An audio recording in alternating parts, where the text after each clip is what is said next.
बिस्मिल्लाहिर्रहमानिर्रहीम। अस्सलाम वालेकुम एवरीवन। उम्मीद है कि आप सब खैरियत से होंगे। आज की वीडियो का टॉपिक है चीफ कैरेक्टरिस्टिक्स और फीचर ऑफ शेक्सपियरियन प्ले। आज की इस वीडियो में हमने डिस्कस करना है कि शेक्सपियर ने जितने भी प्लेज लिखे हैं उनके अंदर कौन से कैरेक्टरिस्टिक्स पाए जाते हैं, उनके कौन से मेन फीचर्स हैं। ये हम दोनों तरह के प्लेज में देखेंगे क्योंकि शेक्सपियर ने दो तरह के वर्क लिखे हैं, ट्रेजेडीज़ और कॉमेडीज़। इसके अलावा एक थर्ड जॉनरा उन्होंने मुतारिफ कराया था, ट्रेजिक कॉमेडीज़, जिनमें ट्रेजेडी के भी कुछ आंसर पाए जाते हैं, कैरेक्टरिस्टिक्स पाए जाते हैं और कॉमेडी के भी कुछ पाए जाते हैं। तो आज की इस वीडियो में हमने मेजर कैरेक्टरिस्टिक्स देखने हैं शेक्सपियर की ट्रेजेडी में भी, कॉमेडी में भी और जनरल जो वो प्ले के अंदर अपना इस्तेमाल करते थे। पर आज की वीडियो की तरफ जाने से पहले मैं यूट्यूब पे आपको अपना चैनल दिखाना चाहती हूँ। BS इंग्लिश लिटरेचर नोट्स का यूट्यूब पे मेरा चैनल है जिस पे लिटरेचर और लिंग्विस्टिक्स के बहुत सारे टॉपिक्स मैंने अपलोड किए हुए हैं। अच्छी बात यह है कि हर वीडियो के नोट्स मैं उस वीडियो के डिस्क्रिप्शन बॉक्स में दे देती हूँ। इसके अलावा www.bseln.com पर भी जाके आप डिफरेंट नोट्स PDF सर्च कर सकते हैं। अब चलते हैं अपने आज के टॉपिक की तरफ जिसमें हमने डिस्कस करना है शेक्सपियर को। शेक्सपियर तारीख के अंदर इंग्लिश लिटरेचर के लिहाज से आने वाले सबसे बड़े ड्रामेटिस्ट हैं। इससे मुराद ये है कि वो ड्रामा लिखा करते थे और उन ड्रामा को वो परफॉर्म कराते थे, तो वो प्ले कहलाए जाते थे, थिएटर पे परफॉर्म कराते थे।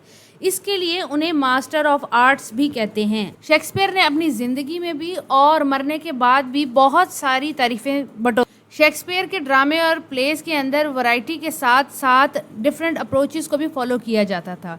जैसे कि मेन कैरेक्टरिस्टिक जो शेक्सपियर के प्ले के अंदर था जिसने उन्हें फेमस बनाया वो था यूनिवर्सैलिटी। यानी कि यूनिवर्सैलिटी से मुराद ये है कि जो प्ले ड्रामा वो लिखा करते थे वो सिर्फ उस वक्त की ऑडियंस को अम्यूज़ करने के लिए, थ्रिल करने के लिए नहीं बल्कि तमाम एजेस और कंट्रीज़ की ऑडियंस के लिए लिखा करते थे। उनके प्लेज और ड्रामा को वर्ल्ड्स इमोर्टल प्लेज भी कहते हैं और उनको भी वर्ल्ड इमोर्टल ड्रामेटिस्ट भी कहते हैं, पोएट भी कहते हैं, क्योंकि इन्होंने पोएम्स भी लिखी हैं और शेक्सपियरियन सोनेट भी आपको पता होगा। तो इनका जो भी वर्क होता था वो यूनिवर्सैलिटी अपने अंदर रखता था। वो अपने वक्त का टेस्ट, कस्टम, ट्रेडिशन तो दिखाता ही था बल्कि वो नसीहत भी था आने वाले वक्तों के लिए। इनके अंदर इनका जो सेंट्रल पैशन हुआ करता था वो ऑल ह्यूमन बीइंग्स होते थे। हर इंसान के अंदर जो कॉमन कैरेक्टरिस्टिक्स, कॉमन ट्रेड थे वो इनके प्ले के अंदर लाजमी नज़र आते थे। प्लेस के अंदर एक कैरेक्टरिस्टिक्स जो मौजूद था वो था वर्सेटाइल जीनियस। शेक्सपियर जो थे वो कहते हैं कि बाय बर्थ ही जीनियस थे। उनके पास wonderful power of imagination and understanding fundamental things थी। इसके अलावा वो अपनी सिचुएशन, कैरेक्टर, चीज़ों को रिपीट नहीं करते थे सिवाय इसके कि उनके कॉमेडी के अंदर रिपीटिशन मिलती है। इसी वजह से उनको वर्सेटाइल जीनियस कहते हैं, जिन्होंने लातादाद कैरेक्टर्स लिखे, लातादाद प्लॉट और सेटिंग्स लिखी, बहुत सारी कॉमेडीज़ और बहुत सारी ट्रेजेडी मिली। इतने सारे कैरेक्टर लिखने की वजह से ही उनको वर्सेटाइल जीनियस कहते हैं। इनके प्लेज और ड्रामा के अंदर आर्ट और कैरेक्टराइजेशन मिलता है। शेक्सपियर ने ह्यूमैनिटी को और ह्यूमैनिटी के अंदर ह्यूमन को फोकस किया है। उसने अपने time period, Renaissance time period के अंदर 16वीं सेंचुरी के मेन एंड वुमेन को फोकस किया है। सिर्फ मेन एंड वुमेन को फोकस नहीं किया बल्कि उन्होंने life of king, life of lord, nobles, general, great warrior, even common people such as drunkard और थीव्स एंड रॉबर को भी फोकस किया है, जिसमें क्लाउन्स, ड्रीमर, सेंट, सिनर हर कोई आ जाता है। उस टाइम पीरियड के बच्चों तक को उन्होंने डिपिक्ट करने की कोशिश की है। तो उनका आर्ट ऑफ कैरेक्टराइजेशन जो है वो बहुत ज़्यादा स्ट्रॉन्ग है as compare to Geoffrey Chaucer, क्योंकि उन्होंने बहुत ज़्यादा वर्क प्रोड्यूस किया है और बहुत ज़्यादा वर्क के अंदर बहुत ज़्यादा कैरेक्टर होने की वजह से उनको कहा जा सकता है कि उन्होंने बहुत ज़्यादा आर्ट और कैरेक्टराइजेशन पे फोकस किया है। और ऐसे कैरेक्टर उन्होंने नहीं लिखे जो मिथिकल हैं, बल्कि उन्होंने ऐसे कैरेक्टर लिखे जो असली ज़िंदगी में पाए जाते हैं, जिनके अंदर असली ह्यूमन साइकोलॉजी पाई जाती है। उनके कैरेक्टर जो थे बहुत ज़्यादा क्लियर होते थे और बहुत ज़्यादा कन्विंसिंग होते थे। उनके कैरेक्टर जैसे कि हैमलेट हो गया, किंग लेयर हो गया, पोर्शिया, शैलॉक, ओथेलो हो गए, ये उस वक्त के असल लोगों को पिक करता था। ह्यूमैनिटी ऑफ शेक्सपियर के प्ले के अंदर कुछ मिले न मिले एडमिरेशन फॉर द ह्यूमैनिटी लाजमी मिलती है। शेक्सपियर कहता है कि कोई दीन बड़ा नहीं सिवाय इंसानियत के दीन के। शेक्सपियर की सिंपथीज़ मिलती हैं हर ह्यूमन के साथ, चाहे वो विलन हो गया, चाहे वो हीरो हो गया। वो बेन जॉनसन की तरह क्रिटिक नहीं है। वो कोशिश करते हैं कि इंसान को जितना खूबसूरत दिखा सकें उतना खूबसूरत दिखाएं। अगर वो वर्स्ट कंडीशन में भी मौजूद है तो भी वो ग्लोरी ऑफ ह्यूमन को मिस ना करें। पैथोस मिलते हैं शेक्सपियर के प्ले के अंदर। पैथोस होते हैं इमोशनल अपील्स के, बंदा रोने लग जाए, जैसे कि पिटी और सिंपैथी। तो ह्यूमन लाइफ की suffering, human life, human nature, human being दिखाता था शेक्सपियर। तो वो पैथोस की अपील करता था जिसमें टेंडर, सॉफ्ट, पिटी, सिंपथी, हर चीज़ उसके अंदर नज़र आती है। शेक्सपियर के जो वर्क हैं उनके अंदर ट्रीटमेंट ऑफ लव है। शेक्सपियर का कोई भी प्ले उठा लें, ट्रेजेडी या कॉमेडी उठा लें, उसमें आपको रोमांटिक कपल लाजमी मिलेगा जो कि रोमांटिक अफेयर्स में मशगूल हो। ये ह्यूमन की वाइटलिटी को भी दिखाता है और दूसरा ये भी दिखाता है कि लव कितना ज़रूरी है लाइफ के अंदर। बेशक ट्रेजेडी का प्ले है लेकिन उसके अंदर आपको लव का ट्रीटमेंट लाजमी मिलेगा। और लवर्स दिखाएंगे, कैसे लवर्स दिखाएंगे, जैसे कि डेस्डेमोना और ओथेलो जो हैं वो प्योर लवर दिखाए गए हैं, हालांकि ओथेलो एक ट्रेजेडी है। इसी तरह मैरिन एंड फर्डिनेंड की होती है, रोज़ेलिन ऑरलैंडो की होती है, और बहुत सारे पैशनेट लव, इवन के हैमलेट भी जो होता है वो भी ओफिलिया के साथ होता है। बजा उनकी शादी नहीं होती और उनका लव जो है वो पाए तकमील तक नहीं पहुंचता, लेकिन लवर्स लाजमी दिखाए हैं शेक्सपियर ने। शेक्सपियर फिलोसफिकल लाइफ, शेक्सपियर की फ़िलासफ़ी ऑफ लाइफ है ऑब्जर्वेशन। ऑब्जर्वेशन से मुराद ये है कि जो वो देख रहा है वो लिख रहा है, उसको कोई फिक्शन की ज़रूरत नहीं, उसको कोई और ज़्यादा रिच ट्रीटमेंट देने की ज़रूरत नहीं है, वो बहुत ज़्यादा विजडम की बात करने की ज़रूरत नहीं है, वो सीधे सीधा कॉन्टेम्प्रेरी चीज़ें लिख रहा है। जो वो देख रहा है वो लिख रहा है। हाँ, उसी चीज़ को जब वो लिख रहा है तो वो डीपर अंडरस्टैंडिंग के साथ लिख रहा है। शेक्सपियर वैरायटी, शेक्सपियर ने बहुत सारे 37 प्लेज लिखे हैं। इसके अलावा इससे भी ज़्यादा सोनेट्स, 100 अबव सोनेट्स लिखी हैं, डिफरेंट ड्रामा लिखे हैं, हिस्ट्री, ट्रेजेडी, हर चीज़ लिखी है। तो ऑब्वियसली हर ड्रामे के अंदर 10 से 15 करैक्टर हैं, तो 10 से 15 करैक्टर अगर आप कुल मिलाएं तो ये 400-500 बन जाते हैं। तो ये शेक्सपियर की वैरायटी। शेक्सपियर का आर्ट ऑफ कैरेक्टराइजेशन भी इसी से नज़र आता है और शेक्सपियर की वैरायटी भी इसी से नज़र आती है कि बेतहाशा तरह के लोग मौजूद हैं जो कि डिफरेंट स्पेस एंड टाइम के अंदर नज़र आ रहे हैं। वो हर बंदा दिखा रहा है, यानी कि जो इंग्लैंड में उस वक्त जितने भी इंसान मौजूद हैं उनका एक एक पीस वो दिखा रहा है। ये जनरल कैरेक्टरिस्टिक्स है शेक्सपियर के जो कि उसने प्लेज में इस्तेमाल किए, दोनों ट्रेजेडी और कॉमेडी के अंदर। अब सेपरेट मैं आपको बताती हूँ कि शेक्सपियर की ट्रेजेडी के अंदर सेपरेट कैरेक्टरिस्टिक्स कौन से मिलते हैं और कॉमेडीज़ के अंदर कौन से सेपरेट कैरेक्टरिस्टिक्स मिलते हैं। अगर शेक्सपियर की ट्रेजेडी की बात करें तो इसके अंदर एक ट्रैजिक हीरो लाजमी होता है। एक ऐसा हीरो जो कि ट्रेजेडी का शिकार होगा उसको ट्रैजिक हीरो कहते हैं। कॉन्टीन्यूसली फाइट दिखाई जाती है, गुड वर्सेस ईवल। शेक्सपियर की ट्रेजेडीज़ के अंदर अच्छाई और बुराई की जंग दिखाई जाती है कि हर वक्त सिचुएशन जो है वो अच्छाई और बुराई के दरमियान में चीज़ें चूज़ करने को कह रही होती है।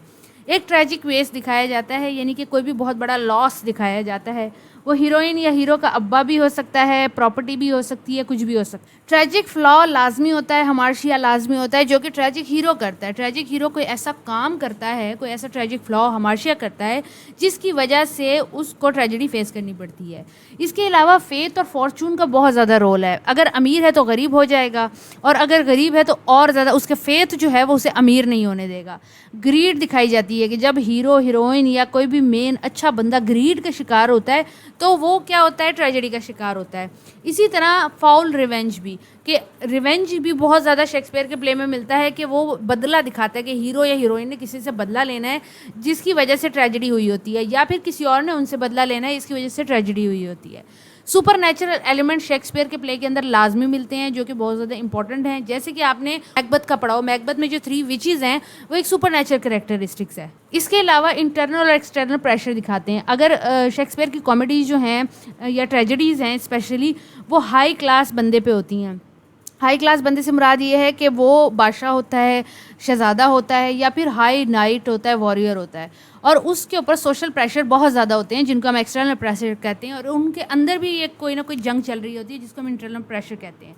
इसके अलावा शेक्सपियर जो है वो लिटरेरी डिवाइसेस का भी इस्तेमाल करते हैं। ये शेक्सपियर की ट्रेजेडी है, यानी कि शेक्सपियर जो प्ले लिखते थे उनमें जो ट्रेजेडी बनाते थे तो वो कौन से कैरेक्टरिस्टिक्स यूज़ करते थे। अब थोड़े कॉमेडी की तरफ आ जाते हैं। लोगों का ये शिकवा है कि शेक्सपियर को ट्रेजेडीज़ कहते हैं कि वो अच्छी लिखता है, लेकिन शेक्सपियर कॉमेडी ज़्यादा अच्छा लिखता है और उसकी कॉमेडीज़ पे लोग बात नहीं करते।